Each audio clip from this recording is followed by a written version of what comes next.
Your video from back in April 30th of this year called Raoul Pal's Introduction to the Exponential Age, it's got over 1 million views, and I encourage everybody to watch it because, Raoul, I think you were channeling some kind of higher energy on that day. I mean, like, I don't know, but for 90 minutes, you were flowing and you were dropping some terms I'd never heard before. Things like pristine collateral, being irresponsibly long, crypto being call options on the future.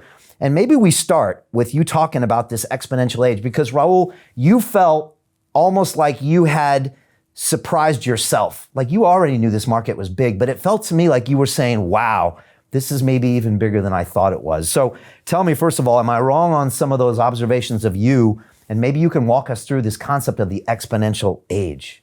Yeah, this whole thing, the more time I spend on it, the whole crypto space, and the same is happening with technology at the same time, which is what the exponential age thesis is built on. Is like, we're about to go through the fastest period of technological growth and adoption in all recorded human history in the next 5 to 10 years.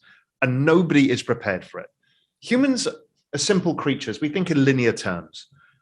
We can't understand exponentiality. It's just not something that suits our brains. But let me explain what's going on in crypto, because that's our focus for today a lot, is the internet between 1990 and 2000 grew at it.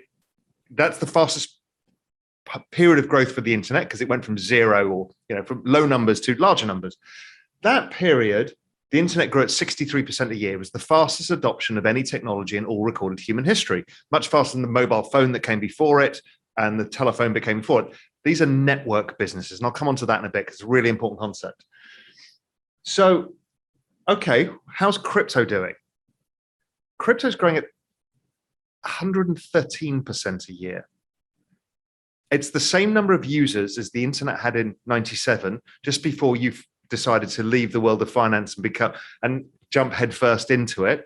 People told you, oh my God, the dot-com crash, it was a disaster. Well, it wasn't, because out of that came Facebook, Amazon, Google. I mean, you name it. It was the start. It wasn't the end. So we're growing at 113% a year. So this is double the fastest adoption of any technology in all recorded history. Okay, that is exponential growth. So we're at about 140 million users as of today of crypto worldwide. If you lower the rate of growth to 83%, to be slightly conservative, you're at 1 billion people by 2024. That's 3 years. It's like, okay, I can't get my head around this, but that's how fast it's growing. And it gets you to about 3.5 billion by about 2027. So basically, you're going to get to half of the world by the end of this decade. So that is truly extraordinary. What is that? What is this adoption? The adoption is a network of money and all of finance. In fact, it's a network of value that sits above the internet, that connects all of this digital world into a way that the value is transferable, storable, ownable, recordable. And we'll get onto a lot of this stuff later, but this is the world of everything from Bitcoin, which was really clever. Why Bitcoin was a big breakthrough was because we had developed a new business model that mobile phones had brought and stuff like that. These are network models. It was, in fact, a guy called Metcalfe's law, which is you value a network according to the number of users and the kind of interconnectedness they have with each other. And that was mobile phone companies. If you had all of the mobile phone networks in the world added together, right, you got a multiple trillion-dollar business. We just don't think of it that way because it's fragmented. Then you had the network business models of Facebook, where they started, and Google and Twitter and Reddit and you name it. They started using behavioral economics combined with this data and creating a network of people that were incentivized to post more, share more, like more, do things more.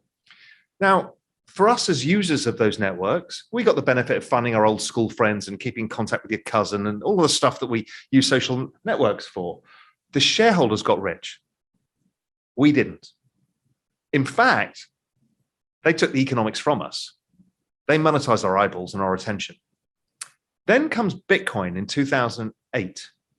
So, and you've got something super powerful, because what you've got is a network where the users of the network have Bitcoin. The value of the network is Bitcoin. So it becomes a network like no other, with all behavioral incentives aligned, where everybody is incentivized to grow the network. This is why it grows so fast. So Bitcoin starts the whole process, and then everybody realizes this business model of tokens, network effects, and all of the technological benefits work for almost everything. And that's the rise of NFTs, that's the rise of DeFi, that's the rise of social tokens, that's the rise of so much that's all going on so fast it's hard to keep up with. So that was a long answer to your short question.